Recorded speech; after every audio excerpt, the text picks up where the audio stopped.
Hello, everyone, and welcome to Era Military Collectibles. Sorry, I'm just sorting out the old screen. I hope you're all keeping well. Welcome back after the Living History UK Festival. So, let's give it a few minutes till people start popping in and saying hello. It says there's a few of you online already, so we'll just wait and see who comes in and says hello. But yeah, I hope you've all been keeping well.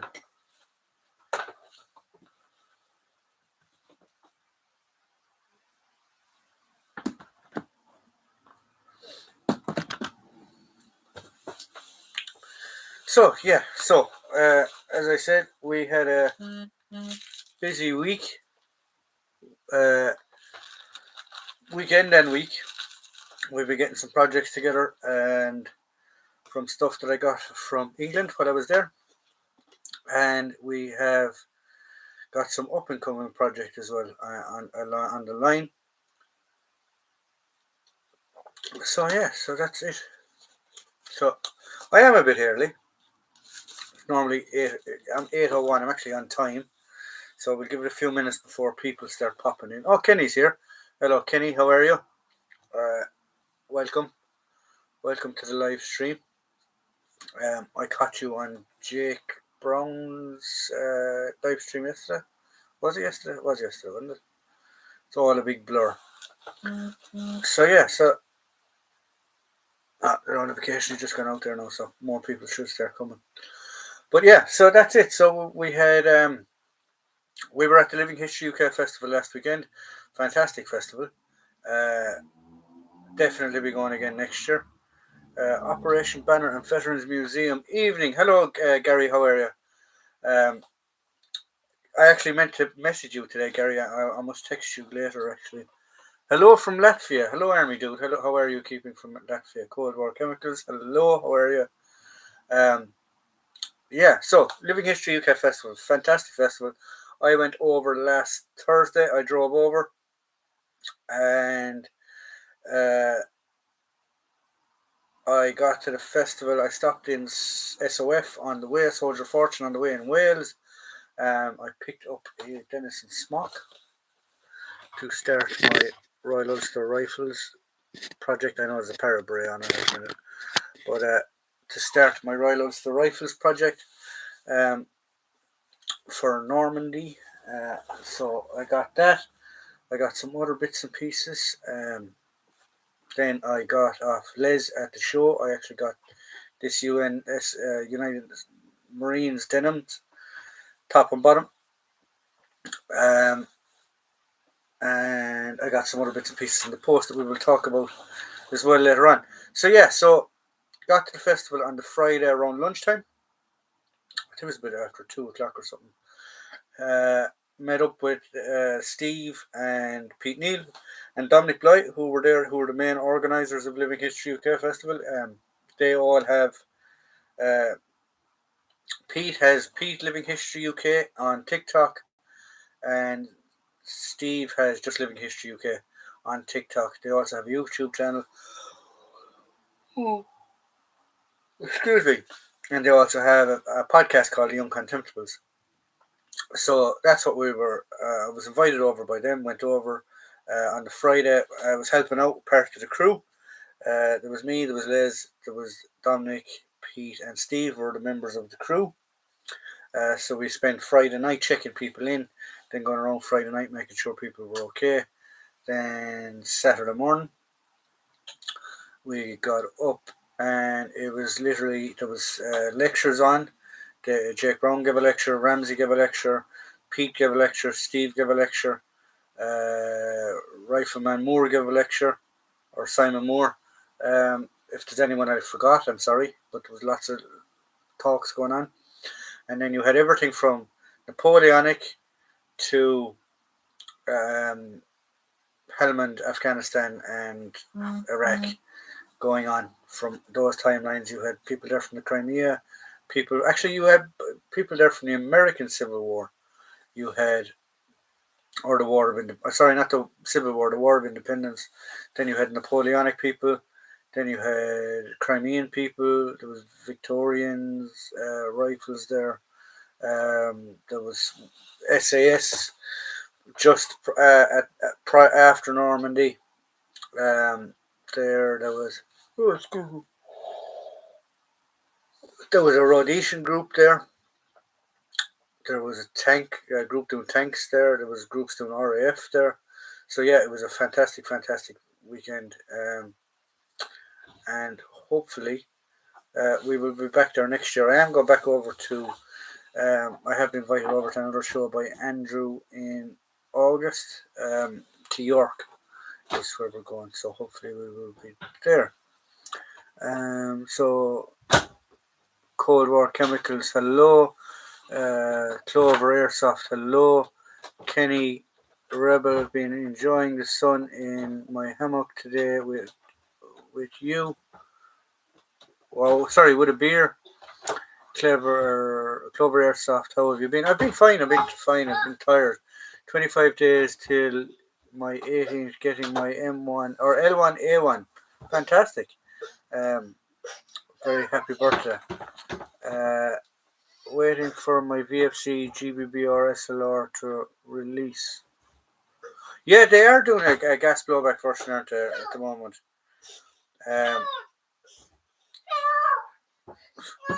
There's someone being strangled outside at the door.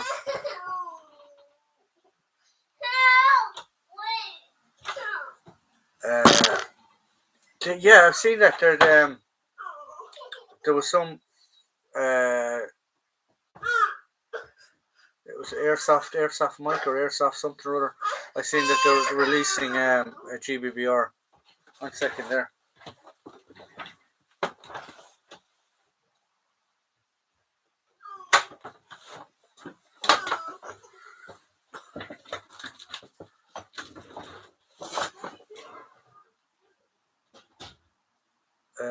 Yeah, so GBBR, this are Hereford Regimental Museum. Hello, how are you? Hello, Danny. That if any of you, please, lads, if you're not a subscriber to that channel, go check out that channel. Herefordshire Regimental Museum. That is Danny Reese. He also has a TikTok channel called Herefordshire Lad. He was the guy with the Land Rovers at the Living History UK Festival. He had a Wimick and a Snatch Land Rover. They're good guy, lots of information on his channel. Hopefully we'll be doing a live with him one of the days, actually, an interview type thing, because he's actually a medal collector and he's a very interesting guy. He's involved with, I think it's, if I'm right, Danny, are you involved in getting medals back to the rightful owners of medals that have been lost and stuff over the years? Steel Helmet Stand, hello, how are you?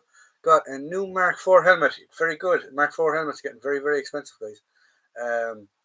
I seen one on Facebook Marketplace there for 125 sterling starting off.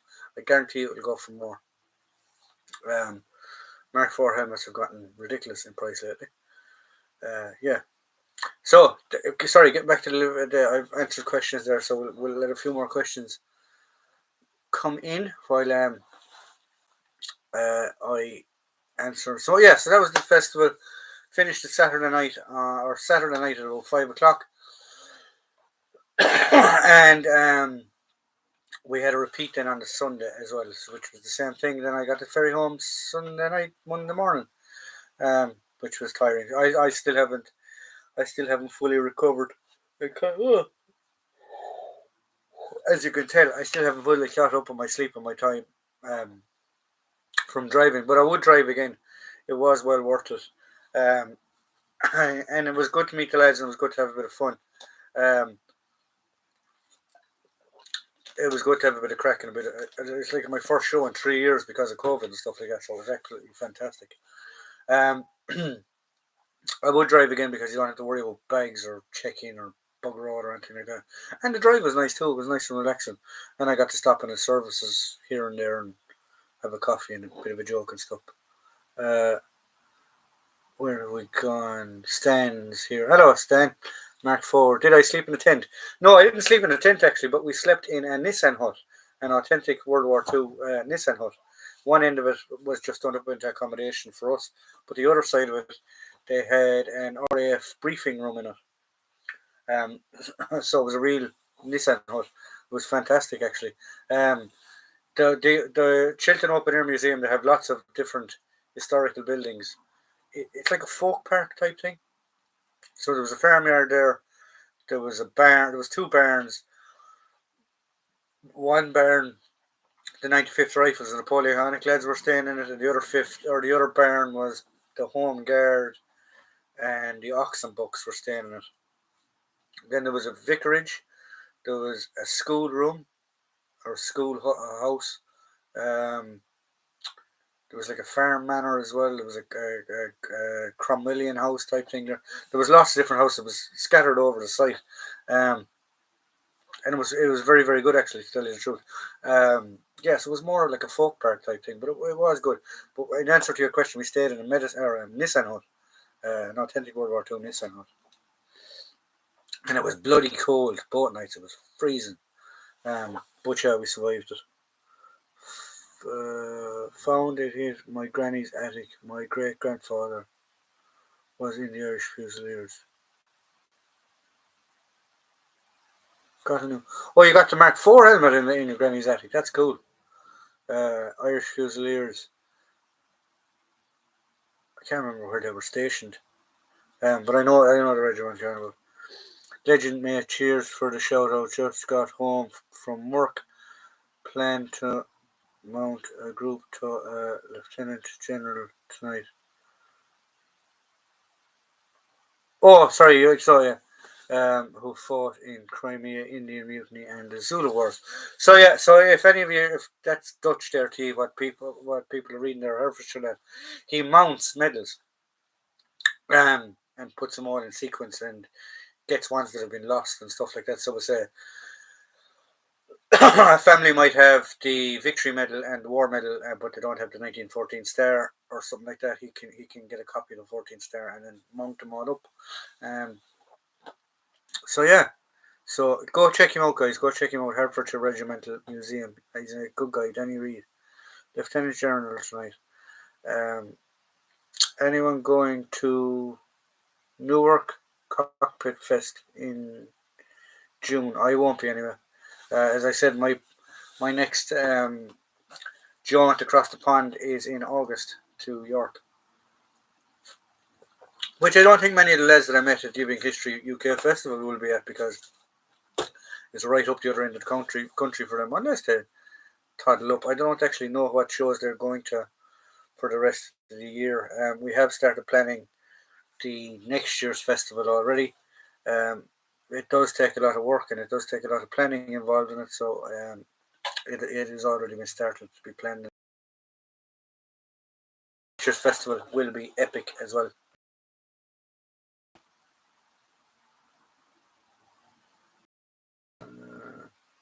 Hi, Mr. Shannon. Just there any World War II veterans from the British Army event? I didn't come across any World War II veterans, but I came across. I was wearing. I'll actually show it. I'll do a video on it. I was doing an impression of a Royal Green Jacket from the late 70s, early 80s, and I had an awful lot of green jackets come up to me, actually. And we were doing a timeline on the Sunday, which was quite funny. I actually got a cheer because there was so many green jackets dotted in around the crowd when it came to my turn to be spoken about. But yeah, so I came across a guy that had been in Malaya. He was going around in a assistance buggy type thing, motorized buggy type thing. Came across some Iraqi veterans or Afghan veterans, stuff like that. No World War II veterans that approached me anyway, but I did come across some veterans that had guys that had been in the regiment that I was portraying, the Royal Green Jackets. And the reason I did the Royal Green Jackets is because I was talking to Pete Neal before I went over, and I was asking him, what regimental area was it, and he said it was the rifle area. So that's why I did the Green Jackets. So yeah, so there we go.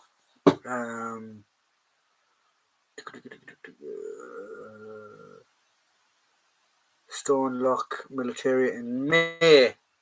That's your next one, Danny, is it? I haven't been. I don't know. I wonder if the lad's going to go to the likes of Odyssey and stuff like that. Patrick, hello, how are you? Well, boss, how are things? Yes, if you don't go this year, make sure you pop along to Living History Festival next year. Yes, lads. Um, the the festival will be on next year, and I will highly recommend it for guys. If you're in England, anywhere near England, anywhere south of fucking I don't know Manchester, um, make your way down. It is a fantastic weekend. I think you can buy a ticket for both days. It's like because there's so much there that you'll struggle maybe to get around it on the one day. Um, Come down for the weekend. There's lots of us there. Don't be afraid to say hello to any of us if you see us there. It is a good weekend. Dave, I don't know if he's going to pop in. He's a subscriber of mine. He actually came up to me at the festival. Um, Bought me a tea, had a tea and a chat with me and Simon Moore, and he had actually brought Kit that I will be doing a video on for us to divide between me and Simon, which was fantastic. And it was nice to actually meet a subscriber. It happened to me 2 or 3 occasions where I had people come up to me saying, "You're from Era Military Collectibles," and I said, "Yeah." So that was nice. So yeah, do come and see us as well. Uh, where else have we gone? Oh yes, Pathfinder, Tommy Blakely. Met him. He was a Pathfinder, and he was.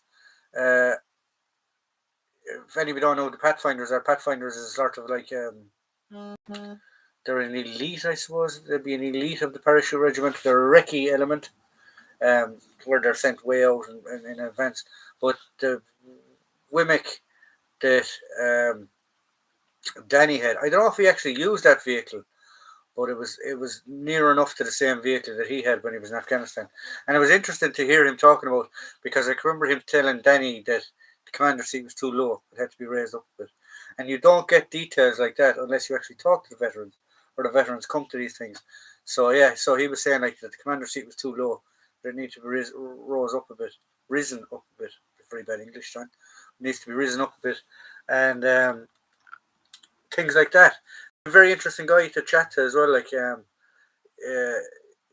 he was just saying about little bits and bobs ahead. Like when he first, I was chatting to him about their personal equipment, because I think it was until it could have been 97 or 2007. I can't remember when he said, but the Pathfinders weren't actually recognised. They were sort of they were. They were, everyone knew they were there, but they didn't have funding from the Ministry of Defence, so they used to get a big borrow, steal equipment from the other battalions, and he was just telling us like that they one trip he did, they had the SA-80, the next trip they had M4s, and just how their equipment improved and stuff like that.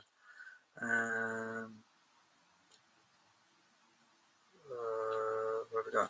What was the highlight of the event for you? You were there, and were there any military dressed up women? There wasn't, and that was a bit of a debate. There was a girl going around. Look, each their own, but it was there was a girl going around asking different groups about uh, why isn't there enough women involved in airsofting in reenacting, and should there be, like, I don't have an issue with women being involved in reenacting. There was definitely with the Napoleonic group, definitely with the Victorian rifles that were there, and I believe the Crimeans rifles that were there had females with them, as camp followers and camp attendees and things like that, because they were historically correct. I do not have an issue with somebody coming up to a show as a female, dressing as whatever the hell they want, if it is historically correct. Because remember, we are portraying historical reenacting and historical information for people. So they need to um, realize that it's not an issue. No one has an issue with women being in reenacting, or being in historical reenactor, or living historian, or whatever you want to call them. Um, once it is historically correct. The Home Guard had females there dressed as waifs or land army, I can't remember. First World War had a female with them, I think, as a nurse. So there was women there, and they were historically correct. Um, so yeah, so there were a few, but there can always be more. Got to go see later. Have a good one, buddy. Have a good one. Ralph, goodbye, Cold War. Okay. For sure, 1997. So the Pathfinders weren't recognised. Oh, sorry, that's his That's his YouTube channel there, lads. Hertfordshire Lad is just after putting up a link to it. So go check out that chap. He's a Pathfinder. Was a Pathfinder. He's a Pathfinder. I don't know if you ever lose the title. Um, go check him out, guys. He's a nice guy, genuine nice guy to chat to as well. I think it's the same problem with women's sports, really. Jesus, between women's sports and reenacting, there's a definite no. Like, um, I don't know why there isn't as much women in reenacting as there is men. I suppose it's a male dominated field because of for whatever reason, but it shouldn't be. There are avenues there for ladies to reenact,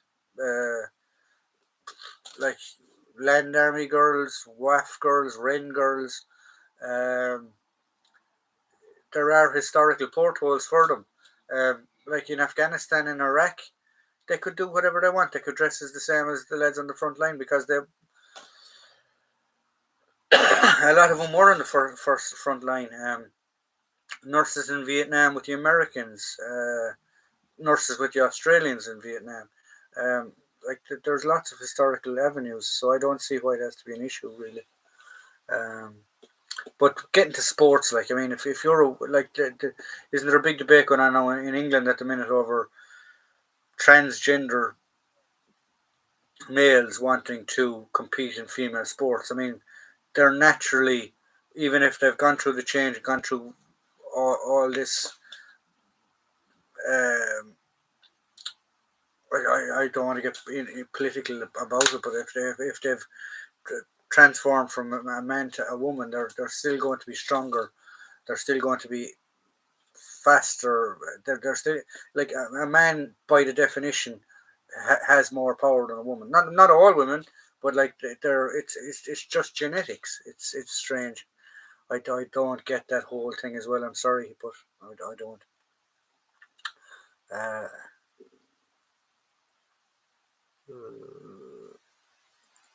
Seen a Russian sniper woman a few years ago. It looked good. Yeah, I mean that's historically correct. The Russians did have uh, female snipers. They had female flyers. They had female tank drivers. They had female infantrymen. So yeah, it is historically correct. I don't have an issue with it. Hard to get the correct bloomers. It is hard to get the correct bloomers. There is no prejudice. It has to be in the correct context. Exactly. It does have to be in the correct context. I mean, you can't have. I mean, look at World War One and World War Two. First two straight off the bat. No, there were women involved in it in certain aspects of it, but on the front line, in theory, they were men. There was no females involved in it. So I mean, to have a woman dress as pardon me, to have a woman dressed as a Fusilier from the Royal Munster Fusiliers is historically incorrect, and that is my take on being a reenactor, living historian, whatever you want to call us. Um, you have to have a line. You have to like you you go to shows and you see guys wearing God only knows what they're wearing. Now I do get everyone has to start somewhere, and everyone has to get an interest, and everyone has to learn. But you need to have a baseline before you go to a show. You can't if you're going doing Second World War British, you're not going to turn up in a pair of 1950s uniform So you're not going to turn it up in a 60 pattern olive drab uniform to portray World War II. You have to have a baseline. So I mean, like if a female wants to get into reenacting, there is absolutely no issue with it. There's no, as Danny said, there's no prejudice whatsoever. You just need to pick an avenue that is historically correct, because that is what we're trying to provide and portray and show as reenactors, that we are historically correct. Even like, and some guys go to massive details, like that's something that Pete Neal made me while I was over there. Actually, it's a little cover for your paybook, and I have some coins in it that Stan sent me. But now. Do I need to go into the? Sorry, guys, I know I'm moving the camera there a second. But do I the detail that I actually have a pay? I don't, but it's just that little extra piece of historically correct information is I actually have a book wallet. So there you go.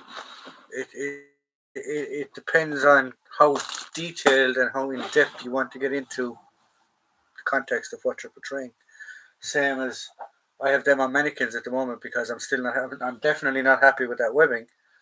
It's the right color and everything, but it's got these threads hanging off it, and the belt is way too loose for me.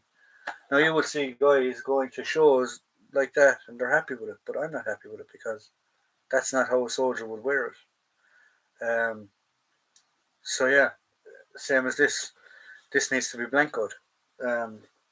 I'm sort of happy with the jacket. It is a bit dark for what I want, but look, it is what it is. It was on sale, so it's a starting spot for me. So I mean, there you go. But I need to blank out this weapon, so I have to do a bit of research to find out whether it was pea green or whether it was what color they had after at D-Day, what color their blanco was. So it's just another little detail.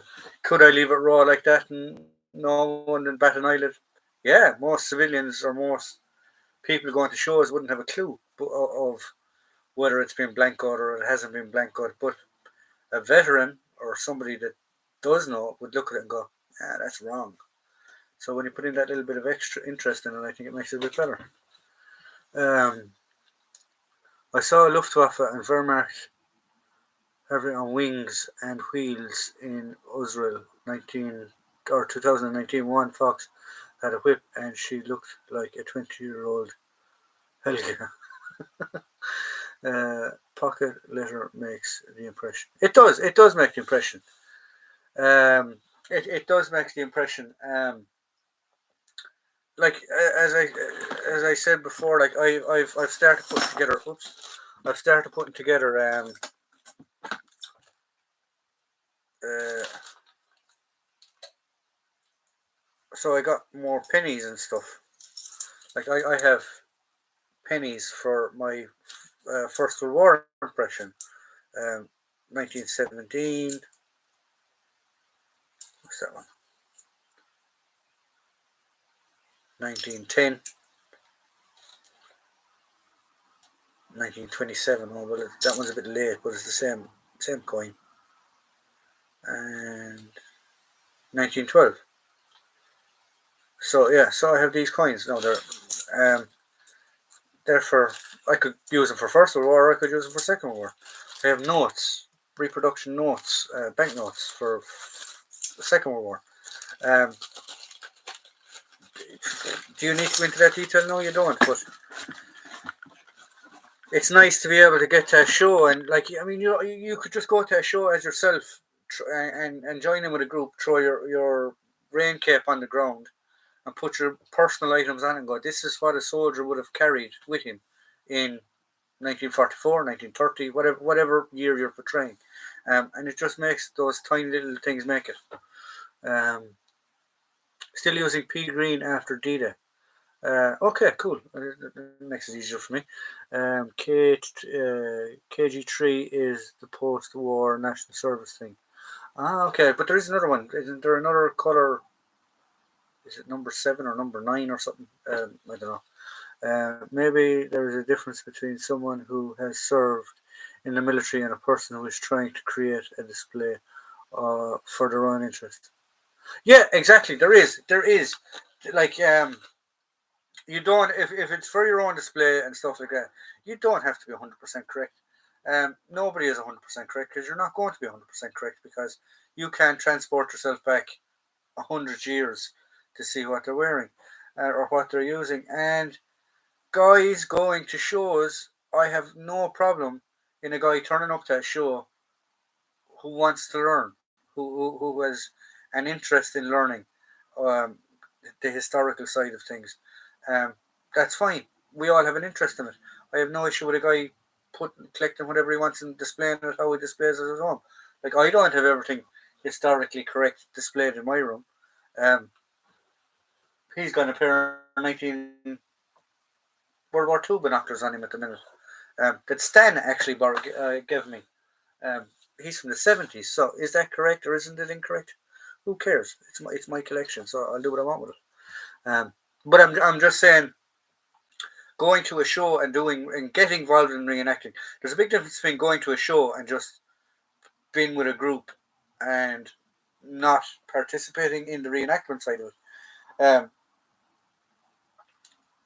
But there's a big difference between going to a show and trying to educate people or showing people this is what I am when you're not. You need to put a bit of research into it and a bit of information into it. Were you also able to buy things at the event? No, well, you were.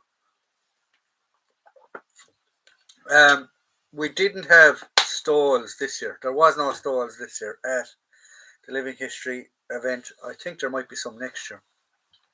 But the reason there wasn't was because it was the first year. The lads had their own stall, Living History UK stall, because they have a bit of merchandise and a bit of stuff like that and things like that.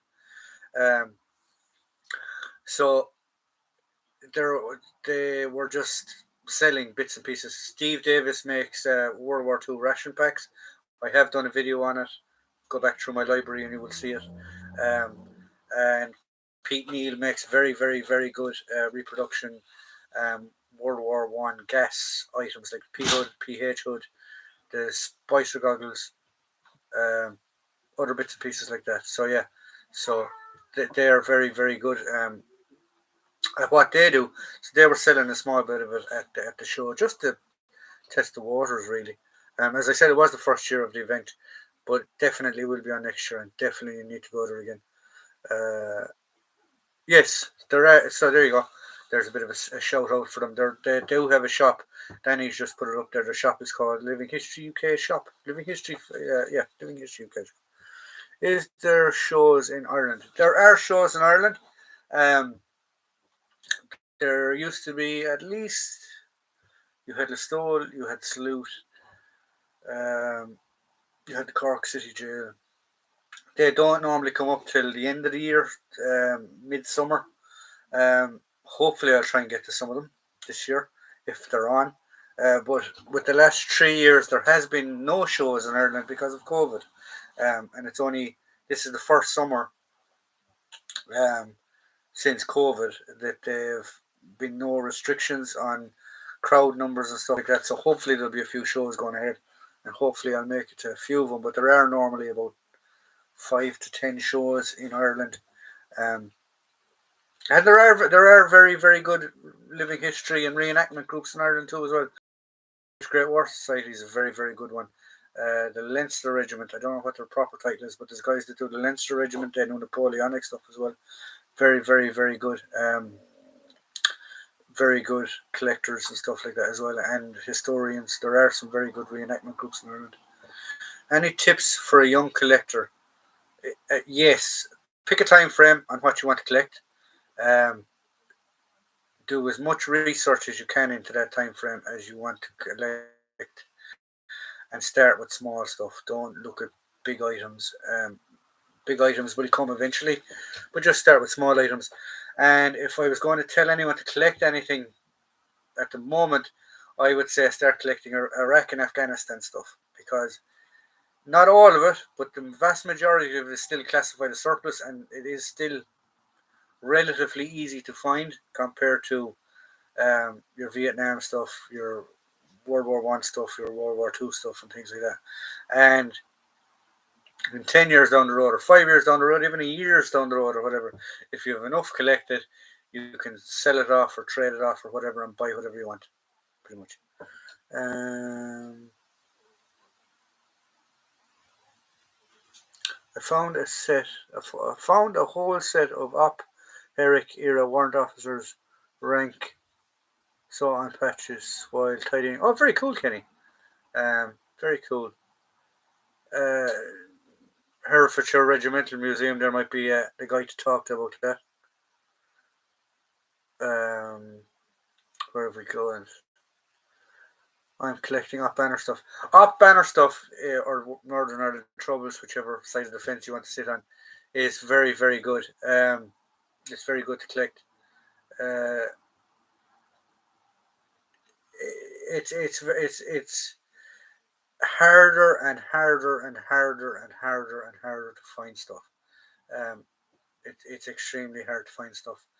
Um, I've been after a Steel Shield for 5 years now, 6 years at this stage, and whenever one comes up, it's way outside my price tag. I've also been after the RUC riot helmet from the 70s, which was actually a motorbike helmet that they roughly converted into a riot helmet. And every time I've seen one of them, I've bid on it and I've been outbid it. They've gone for stupid money. So yeah, up banner stuff is there, and it is good to get, and it is harder to get. But yeah, you pick an era, pick something that you want, and that's it. Don't buy it all. Yes, Herefordshire like collects Afghan and Iraq stuff. So there you go. Have to agree, John. It is the same with museum-looking UDR epaulets and plaques. Had folks send me link to guys who reproduce those now, but not same item from period. Exactly. Some people are hardcore collectors and they have to have the original stuff, whereas other people can get away with reproduction stuff. I don't mind having reproduction stuff. Personally, myself, I don't see an issue with it once you're not passing it off as an original. If you're telling whoever, Joe Soap, the public, this is an original item, when you know it's not, it's a reproduction. That I have a problem with. I have no problem with guys having reproduction stuff whatsoever in their collection. DDR stuff, yes, DDR stuff as well. It's cheap. It's not as cheap as it was, and it's harder to find as well. Certain parts of it, but yeah, DDR stuff is still relatively easy to find as well. If any of you don't know what DDR stuff, it's basically East German Cold War military type stuff. I forgot to say I got one of those green crisp packet waterproof smocks from the early 70s in Northern Ireland. No more wet patrols for me. Very good, Podrick. Does it sound like a crisp packet? Because apparently they were notorious. They were very, very bad jackets.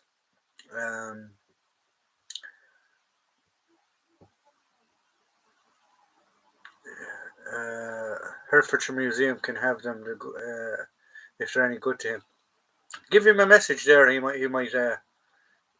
He probably will. Denny, I know Denny is a volunteer in the Herefordshire Regimental Museum, and he also collects as well. So I know that we're after stuff for the museum. I helped him out with some 58 pattern stuff and some Alice stuff, American Alice stuff that he was after and things like that. So there you go.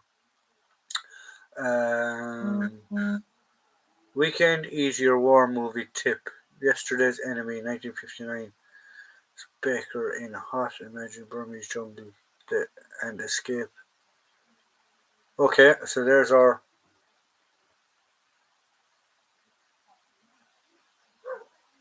You can hear people talking, I don't know where they are. But yeah, so there's our movies for the weekend.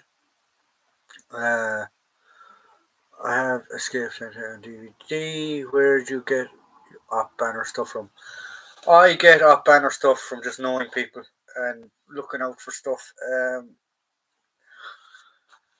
Pretty much it. I do have a friend that is in the north, but he doesn't like being he doesn't like having his name mentioned. But he's has a huge up banner collection himself. Um, he finds me bits and pieces from time to time. eBay, Fleabay, any type of bay. There is an auction, the Square. I think it's called the Square Auction House in Belfast. They have a auction every couple of months up there on off banner stuff as well. So you need to keep an eye out for that as well. So yeah, so there you go. Um, Yesterday's Enemy, I'm all over it. Uh, yeah, a bit cheesy in places, Ralph, but good watch. Okay, hasn't arrived yet, but another piece I think was made exclusively for Northern Ireland. Will be a nice match for my Northern Ireland combat helmet. Very cool. Um, I actually have Gore-Tex, GPM Gore-Tex rain stuff that you see I'm wearing in the late 80s and 90s in Northern Ireland. I like Telly Savalas. Gaby, hello Gaby, how are you? Has his character is cool as yeah, so there's Gaby, guys. There, if any of you don't know who Gaby is, Gaby is another friend of mine. Give him a shout out or give him a message. He reconditions Mark 6 helmets, Mark 4 helmets, Cromwell helmets, and he makes reproduction helmets. He actually led me the elusive hen's tooth of all hen's teeth, paratrooper, public order, riot helmet that you see being used around Bloody Sunday and stuff like that. But you can't find them because they were only made in country. So he made me a reproduction one. So there you go. So Gaby makes those. Give him a shout, and he will sort you out. As I said, he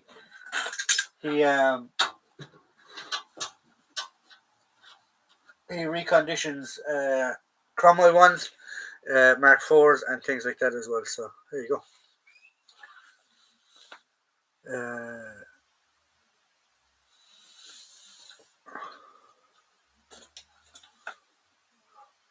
Unlimited COVID face shield. Yeah, exactly. We could do with them. Is the Royal Marines wear them alongside the Paras? No, the Royal Marines actually wore.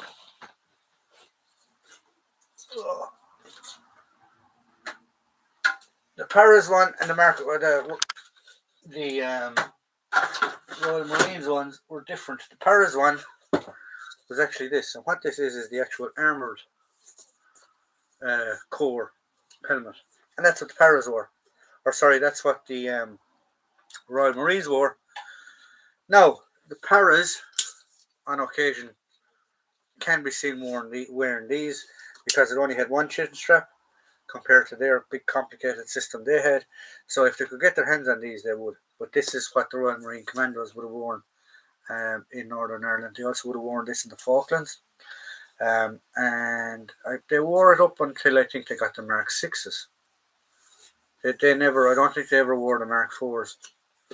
Yeah, so this is what the Royal Marine Commandos would have used, which is the Armored Corps helmet. So there you go. Lovely helmet you've got there. Clever airsoft. What items of a banner are you looking for? There's a guy to get in talking to. Gary Hall. Gary, I actually need to send you an email after this live because I think we can do some business on some stuff that you'll be looking for that I may have. And you have some stuff that I may like. So I'll give you a text message later on. It could be tomorrow actually because I have stuff coming up tonight. That's why I need to keep an eye on the time. So there we go. Yeah, so that's the difference between the para helmet and the armored core helmet. So yeah.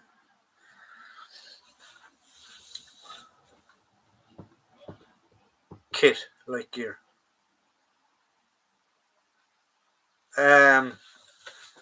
You see the thing, Clover Airsoft. You need kit and gear. Are you doing 70s? Are you doing 80s? Or are you doing 90s? or 60s even, because during the 60s they would have worn the green 60 pattern. Um, 80s. So in the 80s, you would have had 84 pattern and you would have had 68 pattern. So up until 84, 85, you would have had the SLR. After that, then you would have the SA80. Their webbing changed as well in the mid 80s, which was they went from the 58 pattern to PLCE. They had PLCE green first, and then they went to PLCE DPM. They had the Cromwell helmet up until 85, 86, I think. And then they started wearing the Mark 6s. Sorry, 84. 84. Then they started wearing the Mark 6s. Then the early Mark 6s had smooth finish. The later ones had a rough finish, which is this one. This is a smooth finish one. So this is early 80s. And yeah, so it's a minefield. It's a minefield. You need to have a look at it. You do need to pick a day, pretty much. Pick a year and work from there.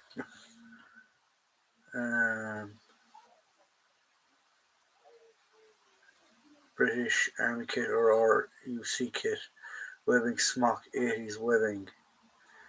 General Montgomery not only had a black beret but also had a red beret and an Aussie style hat. He did. He had a load of different bits and bobs. I don't think did he ever have a maroon beret? I don't know if he had a maroon beret. Oh, he did. Sorry, wasn't he put in charge of the airborne side of it at one stage? British Army kit. Ulster says no. Very famous saying from the Reverend Ian Paisley. A friend has one of Monty's battle dress blouses. Oh, cool. Monty also wore 3 cap badges. He did. Well, he wore the Field Marshal's badge. He wore the tank badge. And I don't remember him wearing a third one. Clever Airsoft. I would have small kit, personal items, etc. But no webbing. Webbing, 58 pattern webbing is easy enough to get anyway. You'll find it on eBay and you'll find it on Facebook Marketplace. It's a fairly easy webbing to still have around the place.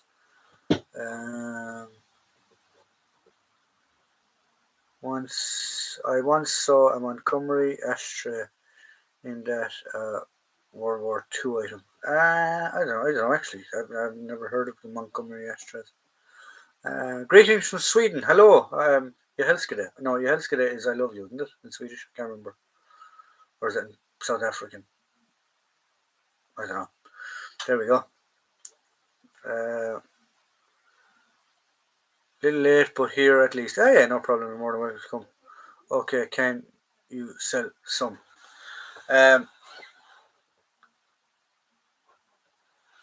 So yeah, so there we go. Yeah, so the up banner stuff, like where can I advise? Let's see, you if it like up banner spread over 30 odd years, so you've to so like you can get away wearing 68 pattern DPM in the 80s because they did wear it. Because what would happen is if you were issued new kit, that was your good kit. So you wore your old crap stuff on the field and on exercise and stuff like that till you made bits of it. Or till you got a new issue of stuff. So you will see guys wearing 68 pattern up until the 90s even before they changed out to DPM stuff to MPT stuff. So yeah, so you there's a lot of leeway with 70s and 80s and 90s stuff. Pretty much after the Falklands when things started to change, there's you see guys wearing 68 pattern jackets and 50 or 84 pattern pantses and combat high boots when were supposed to have combat assault boots, and everyone had 84 pattern stuff at that stage. Yeah, so it's there are bits and pieces. Um, yeah, Monty didn't smoke or drink. That's right, actually. Was he a teetotaler? I can't remember. Clever airsoft can contact me. My grandpa had old RUC stuff. He stole, but he didn't but can't part with it. I actually know a guy that has. I actually know a guy that has a cell door off of the H blocks, Lankesh or the maze. There's lots of different numbers on or names on it. He actually has a cell door. He was involved in the demolition of it when they were taking it down, and he snagged himself a cell door. And he has a set of keys as well. Herefordshire Regimental Museum brass ashtray was more as a memento of that good Monty. Instagram. Dover Airsoft in Northern Ireland, County Tyrone, an ashtray in the shape of Monty's face. um, yeah, so sorry, my throat's getting very, very dry. So we'll we'll go for another 10 minutes, guys, and we'll shut it off. As always, we normally stay around until 9 o'clock. So if you have any more questions, queries, or anything like that, give me a shout. But just to recap on what we've been talking about all night, Living History UK Festival was a fantastic weekend. Great weekend. Go to it next year if you're around the place. As I said, if you're south of Manchester, go to it. It'll be, I think it's on in the same place, but we'll confirm that at a later date. It is in the planning stages already. So yeah, so I'm not going to give away too many details because things could change. Quite simple. So yeah, so start battering questions at me, lads, for 10 minutes. I give my voice a chance to heal. And then we'll see what happens. What happens to your lap when you stand up? It falls away, isn't it? Is Fly UK a pilot? Fly UK is a pilot, believe it or not. He's a bad pilot, but he's a pilot. Where is Living History? Where is Living History? Living History UK is they're not a group. What would you call them? Shower Misfits. No, they're a society, I suppose. Not a secret society, but they're a society of pals and friends. I suppose I'd be involved in it. Hertfordshire Regimental Museum would be involved in it. They're an organisation of guys that like history and living history. So they're Living History UK. They have a little promo shop that they sell stuff on. Because whatever they make videos, they make documentaries, they make TikToks. They spend an awful lot of effort into their videos and stuff like that. So what they actually make on the likes of their shop and their Patreon page and things like that pays for their podcast because they have a podcast. It pays for them to obviously keep it on Spotify and things like that because you have to have so much Patreons and so much this and that for them to pay you. So the lads are paying for it out of themselves. So yeah, so they organised this festival called Living History UK Festival. First one was this year. It will be running again next year, but it is a fantastic event. So there you go. Did Pete Neal get his spare pants after? I don't know. Was he missing a pair of pants? He sleeps very, very noisily though, actually. I will say that. The SAS portrayal at the event of which group were they? Oh God, something para. Something para was their name. Les Para. Was it Les Para? Les Para. I think it was Les Para was their name of that group that did the SAS. They had jeeps there. There was three or four jeeps there. They had some fantastic items there as well. Uh,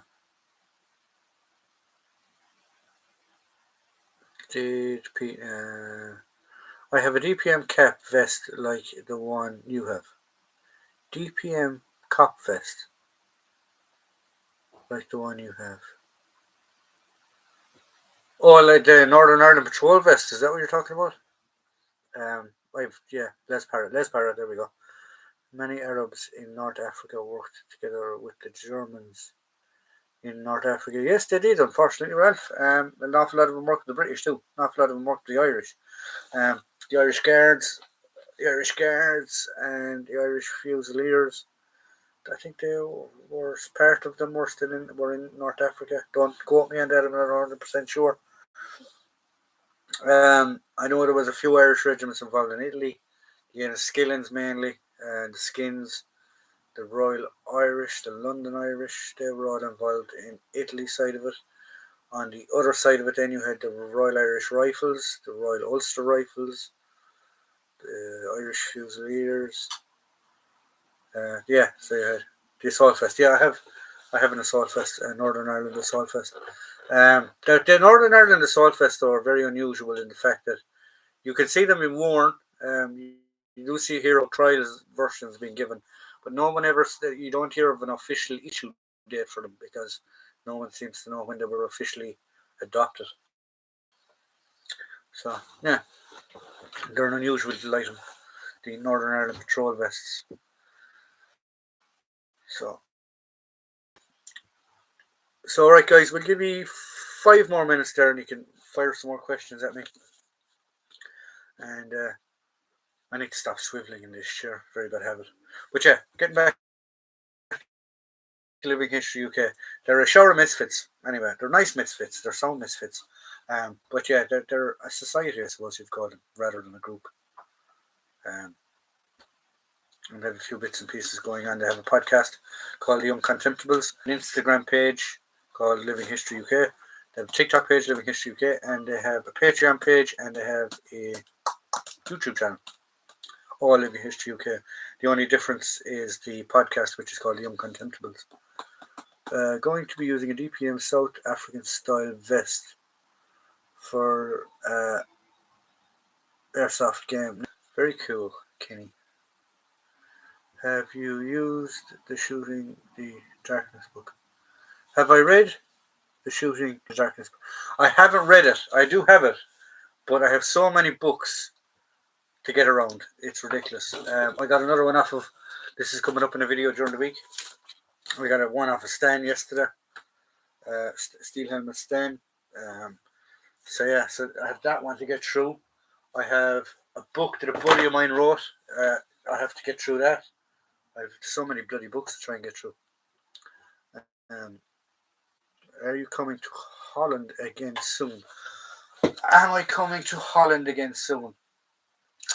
Possibly next year. I'm planning on going over to mainland Europe, and I'm going to try and see if I can do. Because I will be, hopefully, I will have my Royal Ulster Rifles kit sorted at that stage. So I plan on doing because the Royal Ulster Rifles is unusual in the fact that both of their regular army battalions were both involved during D-Day.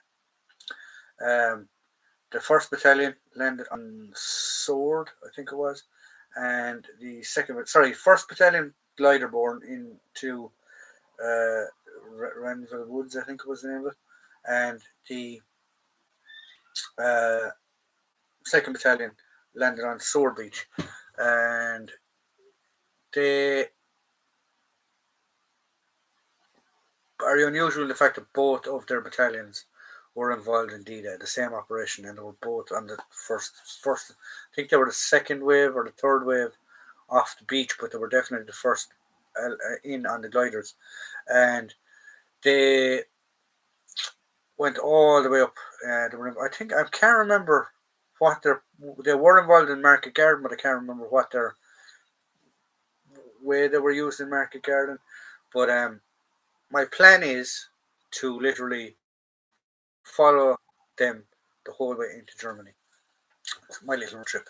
So I'm trying my planning for next year. And I might ask some of the Living History UK Festival lads if they want to tag along for the crack. We could go on Danny's Wimmick.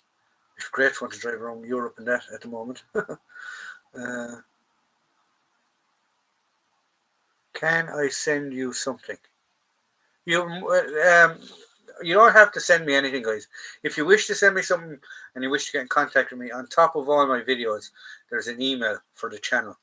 I can't remember the name off the top of my head. Shanahan Military in 1944 at Outlook or something like that.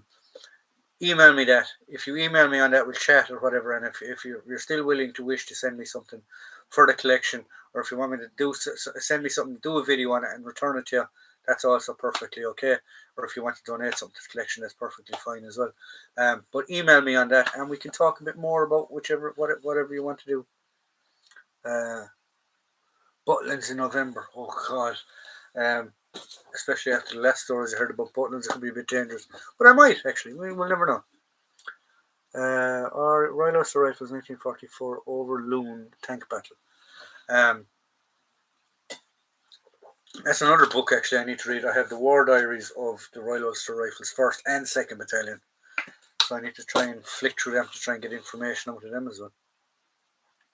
Right, guys, it is 9 o'clock, so I'll give you 5 minutes to fire your last bits of information at me or your last questions at me, because Johnny Boy is logging out and going to do some other bits and pieces. Gary, if you're still around the place, I'll email you tomorrow in relation to posters I know you're looking for, and I've found a RUC shirt still in the plastic that you might want, and I think I've one or two other items that I was talking to you about that we might be able to do a deal on.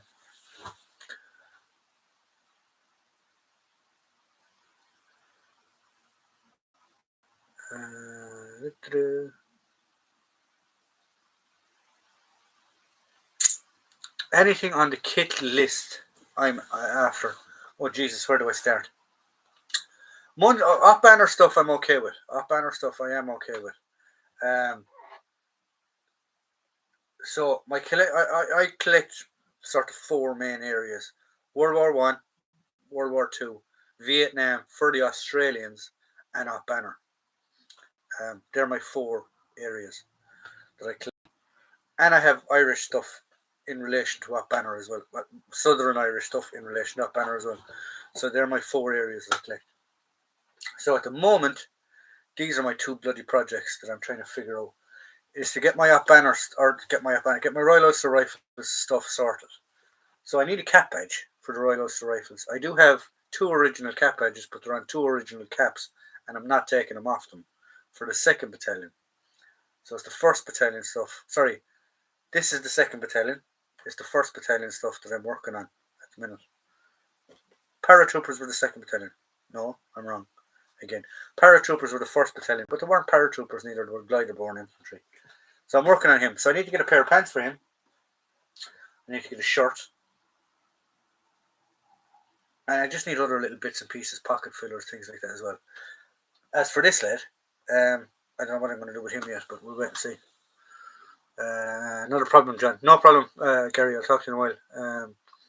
I tell you, May 14th, 15th, the Milstruck event in Overland, Holland, Stag 9 had a German vehicles are coming. You should not miss that. Oh God, I don't know. Would my family members be too happy if I told them I'm going to Holland?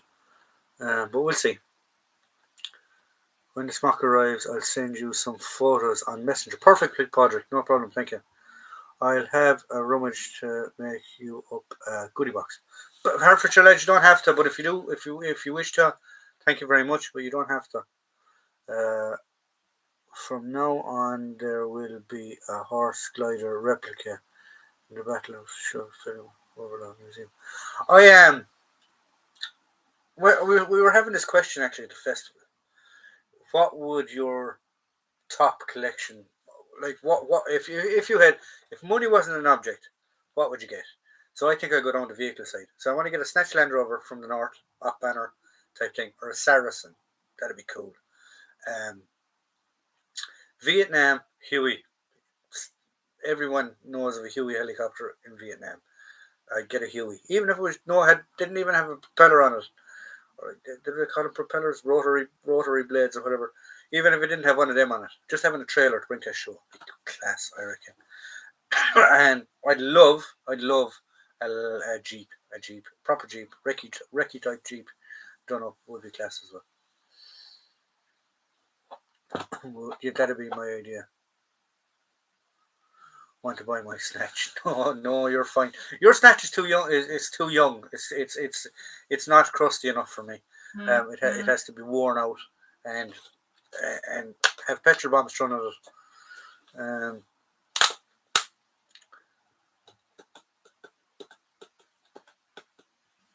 Ferret would actually be cool as well. Actually, wouldn't it? World War Two Kugelwagen spelling. Yeah, I know what you're on about. I'd have fit.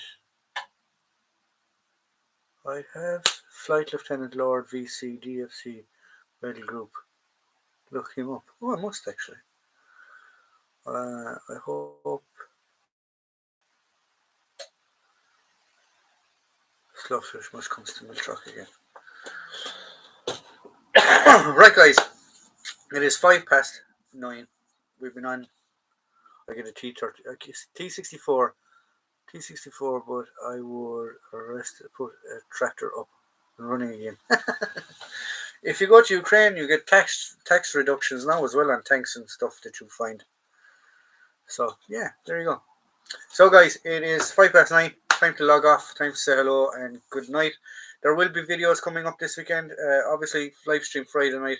There will be a video Saturday and there will be a video Sunday. So check them out, boys, and keep everything going. And as Herefordshire says there, keep history alive. Have a good one, guys, and I'll talk to you all again, and I'll see you all next Friday at the same time. If it's not going to be on Friday, and if I have to move to Saturday and Sunday for work conditions, I'll put a little post up on the channel so you know whether it'll be on Friday or Saturday. So have a good one, guys, and I'll see you all next week.